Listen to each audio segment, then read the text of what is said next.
my girlfriend said. I'm going to Miami with my ex to heal. I said, good, heal deep. After telling her job, it was a family emergency. Then I sent that text to her boss.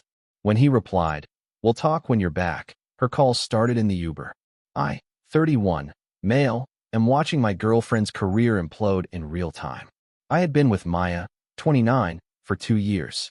We met at a mutual friend's barbecue, moved in together after 8 months, and I genuinely thought we were building something solid. 3 days ago, she told me she needed to go to Miami with her ex-boyfriend to heal old wounds and get closure. She said it like it was therapy, like I was supposed to nod and wish her well. 2 nights ago, she came home from work buzzing with energy. She had gotten approved for emergency family leave. Her grandmother was supposedly in critical condition in Tampa. She showed me the approval email from her boss, Marcus. 3 days off, fully paid. She even practiced her sad voice on the phone with her mom. I just need this, she said, folding summer dresses into her suitcase. It's not about him. It's about me finally closing that chapter. I watched her pack a bikini. 2 bikinis, actually. And the lace said I bought her for her birthday. I didn't argue. I didn't yell. I just said, good. Heal deep. She smiled, relieved. She thought I was being supportive. That night, while she slept, I opened her laptop. She had left her work email logged in. I found the leave request form.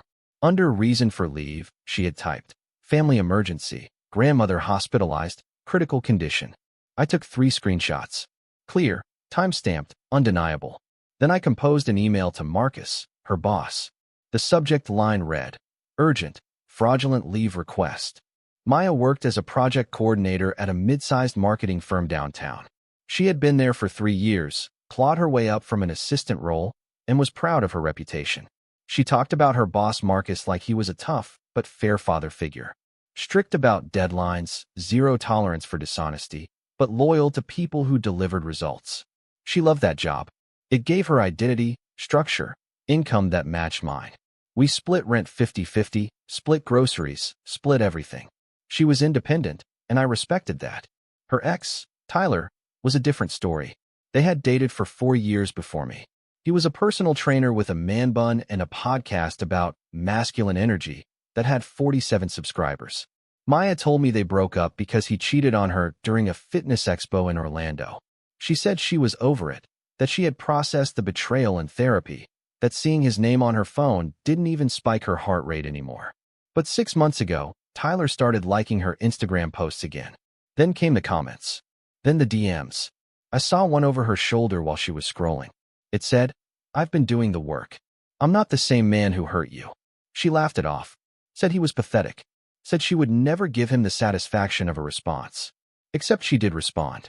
I know because 2 weeks later, she mentioned running into him at a coffee shop. Then she mentioned they had texted a little. Then she said he had apologized, really apologized, and she felt like maybe she owed it to herself to hear him out fully. It's not about getting back together, she said. It's about closure. I never got to say the things I needed to say. I nodded. I told her I trusted her. I meant it at the time. Then came the Miami announcement. She pitched it like a spiritual retreat. Tyler had invited her to stay at his cousin's place in South Beach for a long weekend. Separate bedrooms, she clarified.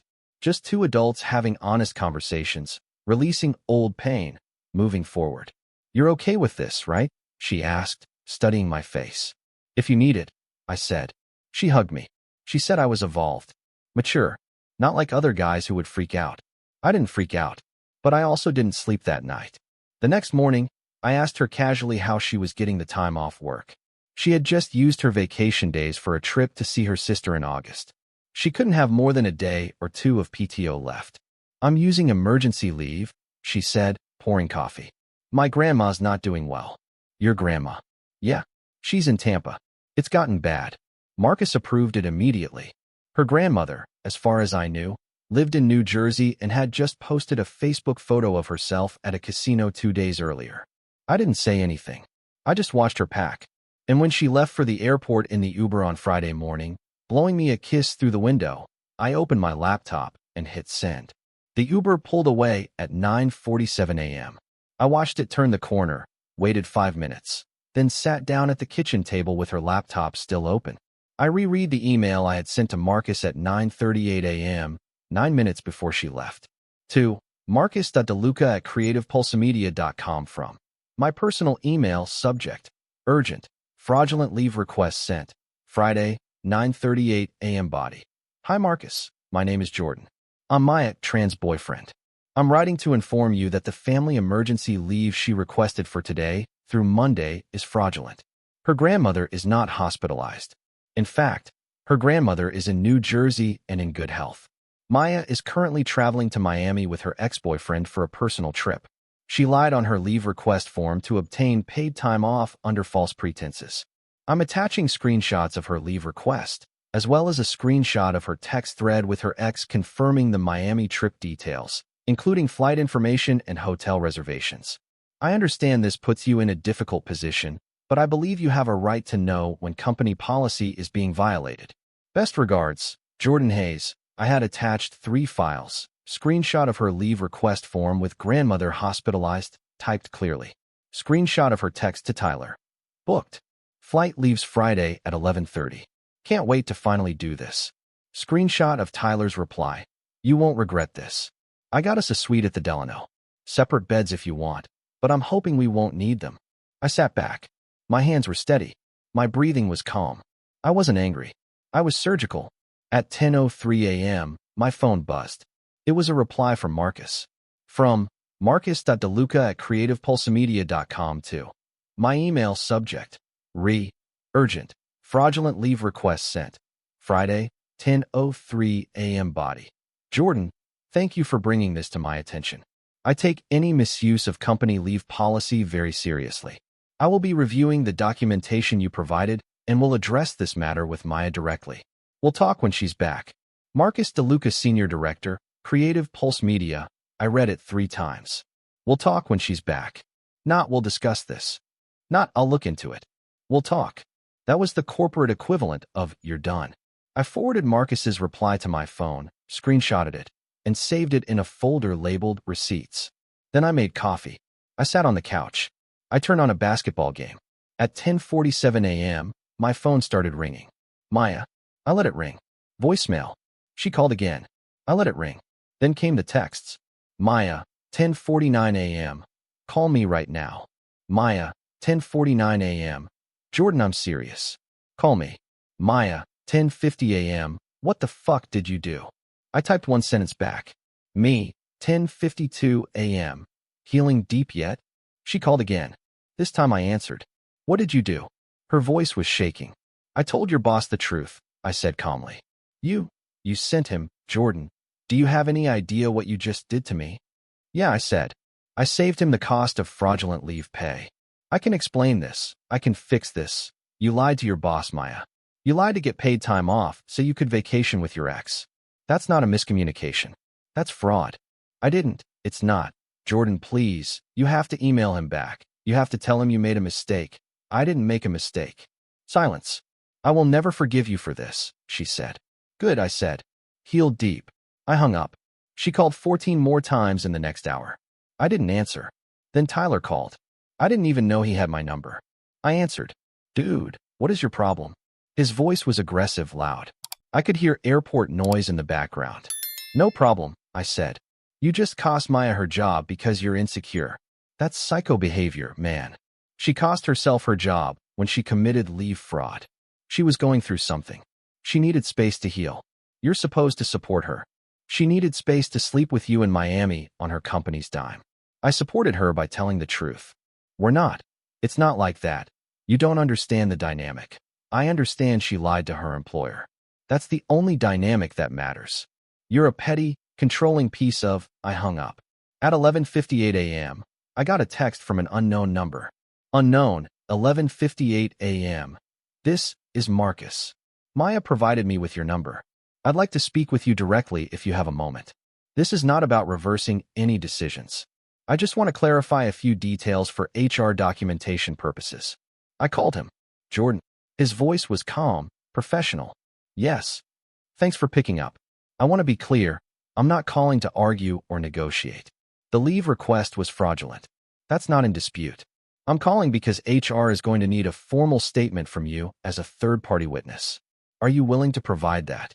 Yes. Good. I'll send you a form. You'll fill it out, sign it, and return it via email. It's standard procedure for cases involving policy violations. Understood. Can I ask you something off the record? Go ahead. How long have you known? Since Wednesday night. She left her laptop open. And you waited until she was in the Uber to send the email. I wanted to make sure she couldn't spin it. Once she was in transit, she couldn't walk it back. The lie was locked in. He was quiet for a second. That's smart, he said. Cold, but smart. She made a choice, I said. I just documented it. For what it's worth, I liked Maya. She was good at her job. But I can't overlook this. Fraudulent leave requests are termination-level offenses in our handbook.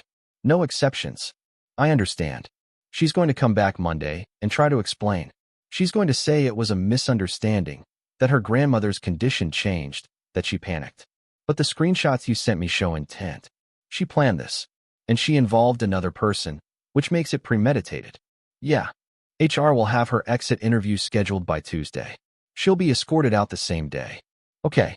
Do you feel bad? I thought about it. No, I said. Good. Don't. She did this to herself. He hung up. At 12:14 p.m., I received an email from HR with the subject line, Third-Party Witness Statement Request. I opened it. The form asked for my relationship to the employee, how I obtained the information, whether I had witnessed the employee making false statements, whether I had any financial or personal motive to fabricate the claim. I filled it out. Every answer was factual, time-stamped, supported by screenshots. At 12:40 p.m., I submitted it. At 1:03 p.m., I got a confirmation email from hr@creativepulsemedia.com subject. Witness statement received. Thank you for your cooperation. Your statement has been added to the employee file and will be reviewed by our compliance team. No further action is required from you at this time. At 1:22 p.m., Maya texted me again. Maya, 1:22 p.m., they're firing me. Marcus just called. They're firing me when I get back. Maya, 1:23 p.m., I hope you're happy. Maya, 1:24 p.m., I hope this was worth it. I typed back. Me, 1:26 p.m., it was. Update 1. Maya didn't come home Friday night. Or Saturday. I assumed she stayed in Miami, trying to salvage something from the wreckage. Sunday afternoon, she finally walked through the door. She looked like she hadn't slept. Her eyes were red, her hair pulled into a messy bun. She dropped her suitcase by the door and stood there, staring at me. We need to talk, she said. Okay. You destroyed my life. You destroyed your career when you committed fraud. I didn't commit fraud. I took emergency leave. For a fake emergency. My grandmother was sick. Your grandmother was in Atlantic City playing slots. She flinched. I made a mistake, she said, her voice breaking. I panicked. I didn't know how to ask for time off without it sounding bad. So I said what I thought would get approved. You lied. I exaggerated. You fabricated a medical emergency to fund a vacation with your ex. That's fraud, Maya. Legally, that's theft of company resources. It was 3 days. 3 paid days. That's wage theft. If Marcus wanted, he could press charges. Her face went pale. He wouldn't. He already flagged it with HR. They have my witness statement. They have your text with Tyler. They have the leave form. It's documented. You gave them my texts. I gave them proof. Those were private. They were evidence. She sat down on the couch, putting her head in her hands. Tyler left, she said quietly. What? Saturday morning. After Marcus called me. Tyler said this was too much drama. He said he didn't sign up for this level of chaos. He booked a flight home and left me at the hotel. I didn't say anything. I spent 2 days alone in Miami, she continued. Crying in a hotel room I couldn't even afford. The room was $340 a night. Tyler was supposed to split it. He didn't. I had to put it all on my credit card. That's unfortunate. That's all you have to say? What do you want me to say, Maya? That I feel bad. I don't. You chose this. You lied to your boss. You planned a trip with your ex. You packed lingerie. You smiled at me and said it was about closure. You did all of that. I wasn't going to sleep with him. Then why did he book a suite? Why did he text you about not needing separate beds? He was joking. He wasn't. She stood up, her voice rising. You had no right to interfere with my job. You had no right to steal from your company. I didn't steal anything. Paid leave under false pretenses is theft. Look it up. You're so smug. You think you're so righteous. You just wanted to punish me. I didn't punish you. I reported a policy violation. Your boss made the decision. HR made the decision. I just provided the facts. You could have talked to me first, and you would have lied. Again, she grabbed her suitcase. I'm staying at my sister's, she said. Okay, I'll come back for my stuff later. Take your time. She stopped at the door. You know what the worst part is? She said, her voice shaking. I actually thought you loved me. I thought you were different. But you're just like every other guy. The second things get complicated, you burn it all down. I didn't burn anything down, I said. You lit the match when you lied. She slammed the door. I sat on the couch. I didn't feel bad. I didn't feel good either. I just felt calm. At 6:47 p.m., my phone buzzed. A text from Maya's sister, Lauren. Lauren, 6:47 p.m. What the hell did you do to my sister? Me, 6:50 p.m. Ask her. She'll tell you the version where she's the victim. Then ask her boss. Lauren, 6:51 p.m. You're an asshole. Me, 6:52 p.m. Maybe. But I'm not a liar. She didn't respond. Update 2. Monday morning, I woke up to 17 text messages. Most were from Maya's friends. A few were from her coworkers. One was from her mother. Stephanie, Maya's friend, 7:04 a.m. You really reported her to her boss? That's psychotic. Derek, Maya's coworker, 7:19 a.m. Dude, Maya got fired today. HR escorted her out at 9 a.m. People are saying you're the reason. That's fucked up. Vanessa, Maya's mom, 8:42 a.m. Jordan, I don't know what happened between you two, but costing my daughter her job is cruel. She's devastated. I hope you can live with yourself. I didn't respond to any of them. At 10:13 a.m., I got a call from an unknown number. I answered. Is this Jordan Hayes? Yes. This is Amanda Winters from Creative Pulse Media HR. I wanted to follow up regarding the witness statement you provided last week. Okay. The termination has been processed. Maya Tran is no longer employed with our company. Your statement was a key piece of evidence in our decision. I wanted to thank you for your cooperation and let you know that the matter is now closed. Understood. One more thing. Maya attempted to file a counter-complaint this morning, claiming you accessed her private communications without consent. She's alleging invasion of privacy and harassment. My stomach tightened. What's the status of that complaint? It's been dismissed. She left her laptop open in a shared living space. You were her domestic partner at the time. There's no legal expectation of privacy in that context. Additionally, the communications you accessed were directly relevant to a workplace fraud investigation. We reviewed the claim with our legal team. It holds no merit. Good to know. She also threatened to sue the company for wrongful termination. We've advised her that her termination was fully justified under company policy and that any legal action would be frivolous. She's been given her final paycheck and her benefits have been terminated effective immediately. Okay, that's all. Thanks again. She hung up. At 11:06 a.m., Maya texted me. Maya, 11:06 a.m. HR dismissed my complaint. They said you did nothing wrong. How is that possible? Me, 11:09 a.m. Because I didn't do anything wrong. Maya, 11:10 a.m. You violated my privacy. Me, 11:11 a.m. You left your laptop open. I didn't hack anything. I didn't break into anything. I looked at something you left accessible. Maya, 11:12 a.m. You're a snake.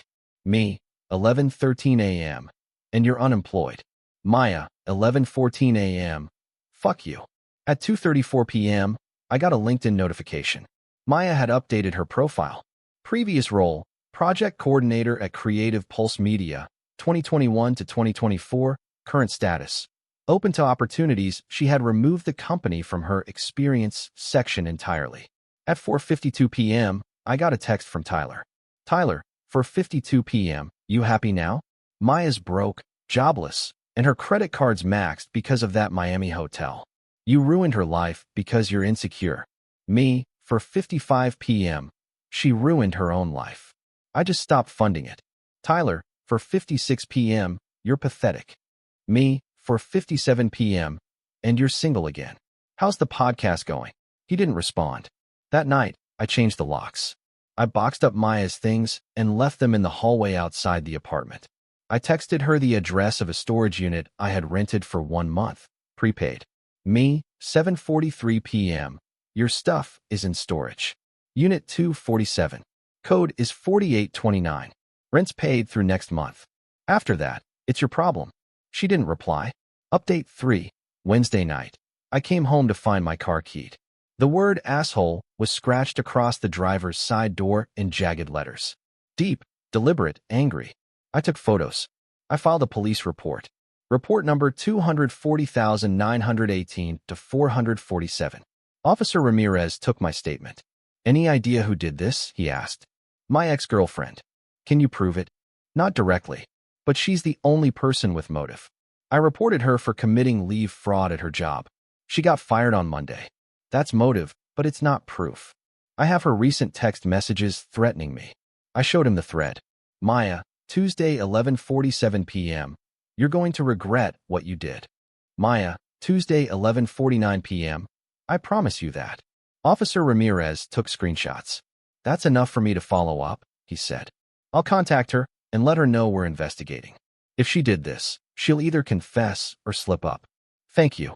In the meantime, install a dashcam. If she comes back, you'll have footage. I ordered a dashcam that night. $200 model with front and rear cameras, motion detection, cloud storage. Thursday morning, I got a text from an unknown number. Unknown, 8:14 a.m. You think you won? You didn't. Everyone knows what you did. You're a snitch and a coward. I didn't respond. I forwarded it to Officer Ramirez. At 10:22 a.m., Maya's sister Lauren called me. You filed a police report against Maya? She said, her voice sharp. I filed a report about my car being vandalized. You accused her of doing it. She threatened me via text 2 days ago. She has motive. That's all I told the police. She didn't do it. Then she has nothing to worry about. You're trying to get her arrested now? After you already got her fired. I'm protecting my property. If she didn't vandalize my car, the investigation will clear her. You're vindictive. I'm factual. She hung up. Friday afternoon, Officer Ramirez called me back. We spoke with Maya Tran, he said. She denied vandalizing your vehicle. However, her phone's location data places her within 2 blocks of your apartment building at the time of the incident. We pulled footage from a nearby business. It shows someone matching her description walking toward your building at 11:36 p.m. Wednesday night. So she did it. We can't confirm it was her on the footage alone. The angle isn't clear enough. But combined with the location data and the threatening texts, we have enough to issue a warning. A warning. We've informed her that any further contact with you, direct or indirect, will result in a restraining order. We've also advised her that if any additional vandalism occurs, she'll be our primary suspect and will pursue charges. Okay. If she contacts you again, let me know immediately. I will. That evening, Maya texted me from a new number. Unknown, 6:52 p.m. The cops came to my sister's house. You're really doing this? You're really trying to ruin me completely. I screenshotted it. I forwarded it to Officer Ramirez. Me to Officer Ramirez, 6:54 p.m. She contacted me again. New number. Screenshot attached. He replied within minutes. Officer Ramirez, 6:58 p.m. Got it. I'll contact her again and make it clear this is her final warning. If she reaches out one more time, we'll file for a restraining order on your behalf. I didn't respond to Maya. I blocked the new number. I installed the dashcam. And I waited. 3 weeks later, I ran into one of Maya's former co-workers at a coffee shop. Derek.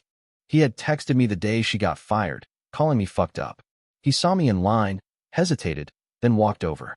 Hey, he said. Hey, can I talk to you for a second? Sure. We sat at a table near the window. I owe you an apology, he said. I called you out when Maya got fired. I thought you were being petty, but I didn't know the full story. Okay. After she left, people started talking. Turns out she had pulled the same thing before. I leaned forward. What do you mean? Last year, she called in sick for 4 days. Said she had the flu. Someone saw her Instagram story. She was at Coachella. Marcus found out, gave her a written warning, told her one more strike, and she was done. She never mentioned that. Yeah, well, she also put through a reimbursement request for a client dinner that never happened. Claimed she spent $240 at a steakhouse meeting with a potential partner. Accounting flagged it. The restaurant had no reservation under her name. She said it was a mistake, that she mixed up her personal receipt with a work one. Marcus let it slide, but HR put a note in her file. So she had a pattern. Yeah. And when you sent that email about the Miami trip, it wasn't just one isolated thing. It was the third strike. Marcus didn't even hesitate. He told HR to process her termination the same day. I sat back. Why are you telling me this? Because I felt bad for her at first. I thought she made one mistake and you burned her for it. But she's been doing this for a while. She just finally got caught. Does anyone else know? A few people. Word got around after she left. Some of the team was pissed at you initially, but once they heard the Coachella thing and the receipt thing, people backed off. Now it's more like, yeah, she had it coming. How's she doing? No idea. She blocked everyone from work on social media. Last I heard, she's working retail. Target, I think. Or maybe Macy's. I didn't say anything. For what it's worth, Derek said, standing up, you probably saved the company a bigger problem down the line. If she was willing to lie about her grandma, who knows what else she would have done. He left. I finished my coffee. That night, I checked Maya's Instagram. Her account was private now, but her profile picture had changed. It was a generic sunset photo. Her bio had been updated. Previous bio: project coordinator, creative Pulse Media, lover of brunch and bad decisions, hot beverage sparkles. New bio: starting over. One day at a time. I didn't send a follow request. At 9:14 p.m., I got a text from Tyler. Tyler, 9:14 p.m., Maya's working at Target now. Folding clothes for $15 an hour. You happy? Me, 9:17 p.m. She could have kept her $68,000 salary if she hadn't committed fraud. Tyler, 9:18 p.m. You're cold. Me, 9:19 p.m. I'm accurate. He didn't respond. I deleted the thread. I blocked his number. I went to bed. 2 months after Maya moved out, I signed a lease on a new apartment. Bigger place. Better neighborhood. Floor-to-ceiling windows that let in light all day. I didn't need the space. I just wanted something that felt like mine. Somewhere with no history. I hired movers. I packed up everything in one weekend. I didn't keep anything Maya had touched. Not the coffee table she picked out.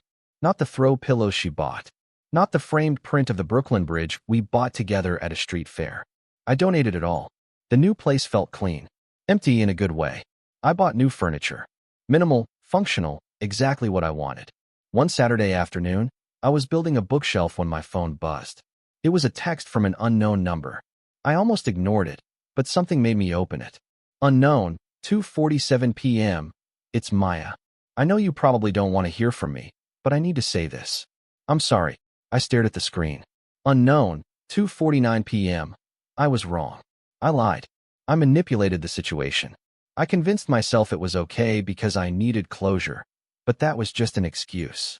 I wanted to see if Tyler and I still had something, and I didn't want to lose you in case it didn't work out. So I lied to everyone. My boss. You. Myself. Unknown, 2:51 p.m. I lost my job. I lost you. Tyler ghosted me 2 weeks after Miami. I'm working retail now and living with my sister. I'm in therapy. My therapist says I have a pattern of lying to avoid consequences. She's right. Unknown, 2:53 p.m.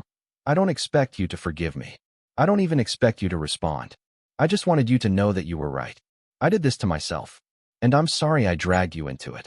I read the messages 3 times. I thought about responding. I thought about telling her I appreciated the apology. I thought about saying I hoped she figured things out. Instead, I deleted the thread. I blocked the number. I went back to building the bookshelf. That night, I sat on my new couch in my new apartment and realized something. I didn't feel angry anymore. I didn't feel vindicated. I just felt free. Maya had made her choices. I had documented them. The systems had responded. Cause, effect, consequence. Clean. Surgical. No shouting. No drama. She got what she earned. I got my piece. A week later, I went on a date. Her name was Alicia. She was a graphic designer. We met at a wine bar downtown. She was funny, sharp, honest in a way that felt rare. At the end of the night, she asked me, "So what happened with your last relationship?" I thought about how to answer. She lied. I said. I called her out. She didn't like the consequences. That's it. That's it. She smiled. I like that you didn't sugarcoat it. I don't sugarcoat much. Good, she said. Neither do I. We went out again the following week. And the week after that. 3 months later, I ran into Derek again. How's life? He asked. Good, I said. Really good. Still with Alicia? Yeah. Glad to hear it, man. You deserve it. Thanks. For what it's worth, Maya reached out to a few people asking if the company would consider rehiring her. Marcus shut it down immediately. She's blacklisted. Not just at Creative Pulse. Word got around in the industry. No one's touching her. I didn't respond. That doesn't bother you? Derek asked. No, I said. She made her choices. I just made sure the right people knew about them. He nodded. Cold, he said. Accurate. I corrected.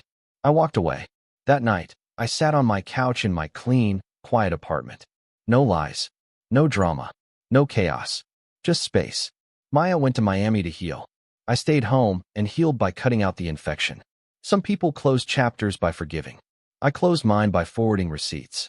A few people have asked me if I feel bad. The answer is no. Not because I'm heartless, but because I understand consequences. Maya didn't lose her job because I'm vindictive. She lost it because she committed fraud. If I hadn't reported it, someone else eventually would have. Or she would have done it again, escalated, and gotten caught in a worse way. I didn't ruin her life. I just stopped participating in her pattern. For anyone wondering about the legal side, here's what happened. The police never charged Maya with vandalism. They couldn't prove it definitively, but the warning was enough. She never contacted me again. The restraining order threat worked.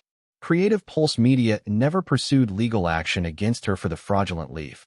Marcus told me they considered it, but HR decided termination was enough. They didn't want the publicity or the legal costs. Tyler blocked me after I stopped responding to his messages. Last I heard, he's still doing the podcast. Still has 47 subscribers.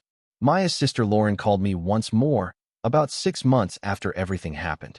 She said Maya had moved to another city for a fresh start. She said Maya was doing better. She asked if I had any interest in closure. I told her no. Closure isn't a conversation. It's a decision. And I had already decided. Alicia and I are still together. A year in now. She knows the full story. I showed her the screenshots, the emails, the police report. She didn't judge. She just said, "You did what you had to do." That's the kind of person I want in my life. Someone who values honesty. Someone who doesn't make excuses for bad behavior. Someone who understands that boundaries aren't cruel. They're necessary. People ask if I regret sending that email to Marcus. I don't. Would I do it again? Yes. Because here's the thing about lies. They collapse eventually. Either you expose them early, or they explode later and take more people down with them. I chose early. I chose clean. Maya chose Miami. She chose Tyler. She chose to lie to her boss, to me, to herself. I just chose to stop pretending I didn't notice. Some relationships end with shouting matches and broken dishes. Ours ended with a forwarded email and a reply that said, "We'll talk when you're back." By the time she landed, it was already over. And I was already free.